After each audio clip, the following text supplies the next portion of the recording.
Olá, pessoal, boa tarde.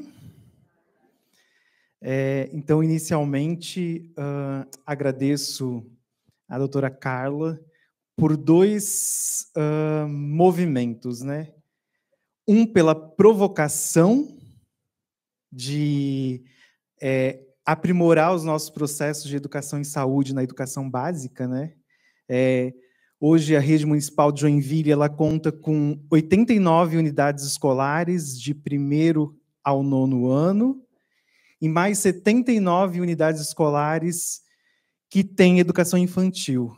Ou seja, são 165 unidades escolares, a gente chega na casa de 78 mil crianças diariamente, e aí é um ponto aí para que a gente possa fortalecer de forma intersetorial as políticas para o nosso território, né?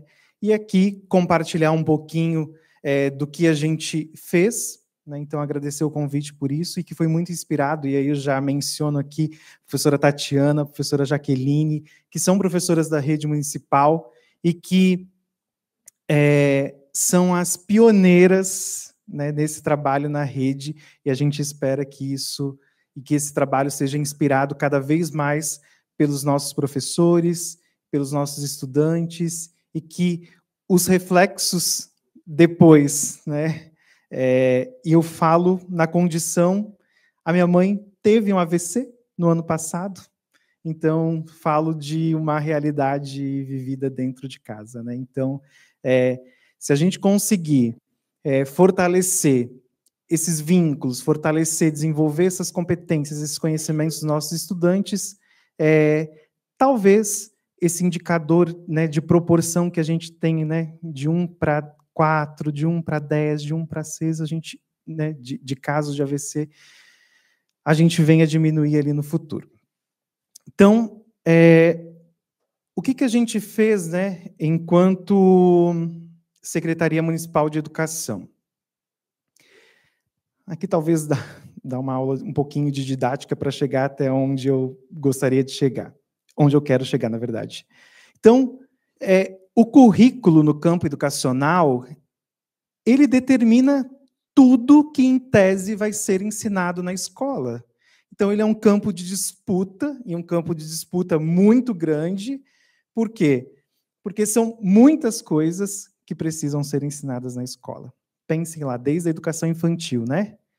Lá da pré-escola, 4 anos hoje é obrigatório, até o final da educação básica, a gente passa por muita coisa. E muita coisa que às vezes a gente não aprendeu mais, ou esqueceu, enfim, se torna talvez irrelevante. Então, é papel da escola tornar esse currículo, tornar tudo aquilo que precisa ser ensinado significativo e que tenha significado para quem, né, vai até a escola, para o usuário, para o estudante. Então, tudo que é ensinado na escola, então, é passado, é determinado por esse currículo, e lá na sala de aula, o professor transforma isso numa prática pedagógica. O professor ensina. Nós temos, no Brasil, atualmente, alguns documentos que são balizadores desse currículo. Então, em 2017, nós tivemos a aprovação da Base Nacional Comum Curricular, que determina tudo o que deve ser ensinado em qualquer escola, pública, privada, desde os 4 até o final do ensino médio. Em 2019, em Joinville, nós elaboramos o Currículo Municipal de Joinville. Então, está disponível lá no site da Prefeitura, então tudo que é ensinado na escola, hoje passa por esse documento aqui. E aí, junto com a Base Nacional Comum Curricular, nós temos os temas contemporâneos transversais na BNCC. E lá eles tratam algumas temáticas que são transversais ao currículo, entre elas a educação alimentar e nutricional e também a questão de saúde. Contudo, isso fica num campo muito aberto, né? Está no documento, está posto. Mas será que, de fato, está efetivado? E aí, em 2023, a gente cria, e é um documento que ele vai precisar, de fato, ser reavaliado, é um documento que foi posto em 2023, que é o mapa de progressão de aprendizagem. Eu sou professor de matemática, então eu trouxe a capa de matemática. E lá, nesse documento, diz o que precisa ser ensinado, né, o que o professor precisa ensinar e o que os alunos precisam aprender durante, né, cada mês, ali, cada trimestre. Como eu disse, né, esse documento ele é novo, os tempos e os espaços talvez precisam ser reavaliados. Então, ele tem essa carinha lá, os professores recebem muito parecido com esse documento. Então, tem ali o objetivo, o que o professor precisa ensinar, qual é a habilidade que ele vai desenvolver no estudante, o que ele precisa de conhecimento prévio, o que o professor vai evidenciar se o aluno aprendeu ou não, e ali ele vai colocar também recursos didáticos, né? Algumas possibilidades de ensino, algumas possibilidades, alguns caminhos que o professor pode ter mais êxito ali no desenvolvimento da sua aula. Então, o mapa, esse documento aqui, ele foi criado, então, para orientar os professores nessa adaptação curricular e na seleção daquelas aprendizagens que são essenciais e que precisam ser desenvolvidas lá na escola. E aí, com a provocação da doutora Carla, e aí inspirado no trabalho que a Tatiana também desenvolveu ali no mestrado, a gente traz a questão do AVC no mapa de progressão de aprendizagem. Então, como eu tinha disse, né, anteriormente, tudo está nos documentos, mas às vezes os documentos eles não são efetivados na prática. Então, o que a gente propôs como rede municipal de ensino? Que no mapa de progressão, que em um determinado momento da vida escolar, o professor vai parar para falar sobre o AVC com os estudantes e os alunos vão conhecer um pouquinho mais sobre o AVC de fato e na prática. Então, a gente incluiu no mapa do componente de ciências da natureza e no componente de matemática. Então, aqui, né, que são habilidades mesmo. Então, a gente envolveu, por exemplo, aqui o cálculo de porcentagem, a interpretação de gráficos, de dados, para que os alunos tenham acesso ao conhecimento sobre o AVC. E no campo de ciências, tem uma habilidade lá que fala sobre comparação de dados e indicadores de saúde regionais, locais, com dados nacionais, avaliar projetos e políticas públicas locais, e ali, né, tem para dengue, e a gente acrescentou também o AVC.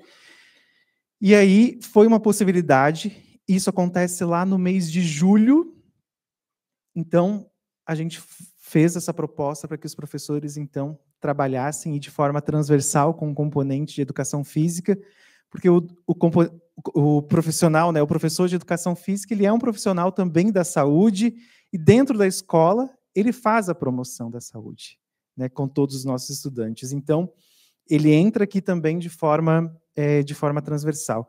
E aqui um ponto importante, eu conheci pessoalmente um trabalho de ciências de uma escola do Ademar Garcia, em que a professora fez um trabalho sobre o AVC, em que os alunos precisavam, né, comparar ali os indicadores de saúde, e eles compararam dados de AVC, foram buscar dados de AVC, e na disciplina de língua portuguesa, eles precisavam criar uma propaganda que tem lá no 7º ano.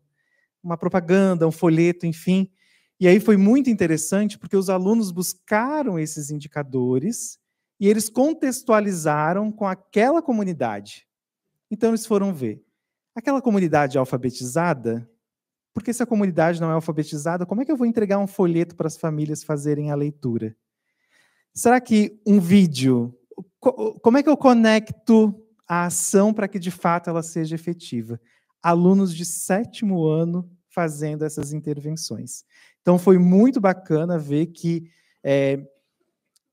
de fato, né, alguns dos nossos professores já se apropriaram, e agora a gente avançar e trabalhar, né, para a maturidade desse programa. desse programa, desculpa, alavancar a aprendizagem dessas habilidades aí no mapa. E como é que a gente vai conseguir fazer isso, né? A gente vai conseguir fazer isso com a formação de professores. E aí a doutora Carla esteve presente em uma formação com os professores de educação física, junto com a Tatiana e junto com a professora Jaqueline. A gente teve também... Opa! Aqui. O compartilhamento de práticas, a professora Tatiana, estagiária lá também da escola, né, um outro profissional, passou na formação de todos os professores de matemática da rede para falar sobre isso, para falar sobre a temática, para a professora Tatiana compartilhar o seu projeto para que todos os outros professores pudessem se inspirar. A gente fez a socialização também de recursos, de material didático dentro do mapa, então os materiais da associação foram socializados com todos os professores para que eles tivessem acesso a esses recursos. Fizemos uma ação com os estudantes, que foi uma live síncrona, né? A gente tem hoje, com os recursos tecnológicos dos quais, né, estamos fazendo uso aqui hoje para transmissão online, a gente tem um projetor interativo e internet em todas as salas de aula. Então, com isso, a gente conseguiu conectar a doutora Maria Eduarda com mais de 5.000 alunos no mesmo dia, para que ela pudesse, então, fazer uma fala com os nossos estudantes do 7º ano sobre a questão do AVC. E foi muito bacana a participação deles em todas as salas de aula. Além disso, algumas das nossas unidades também realizaram outras atividades com os estudantes, relacionando a temática. Aqui, só algumas imagens, né, da live aqui da doutora Maria Eduarda com os nossos alunos, alguns estudantes conectados lá na escola, lá na sala de aula, que a professora Tatiana e a professora Jaqueline, logo após, vão compartilhar também um pouquinho sobre a formação dos professores, né? A gente acredita que a formação de professores é o caminho para transformar as práticas que acontecem lá na sala de aula. Então, investir na formação de professores é um mote muito importante para a gente, é uma condição muito importante e fundamental. E acredito que fui até menos do tempo previsto, mas a ideia aqui é compartilhar uma ação que, de fato, ela foi inovadora quando a gente pensa em educação e saúde em uma rede pública, né?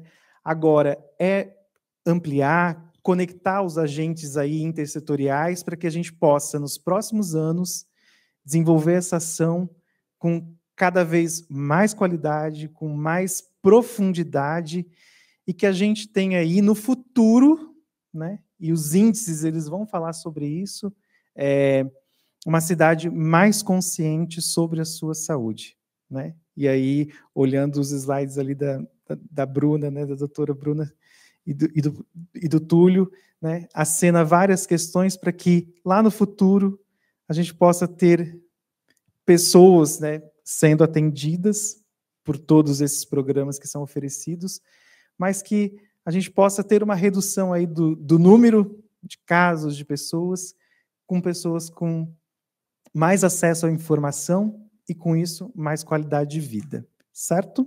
Muito obrigado e a gente está à disposição para mais conversas.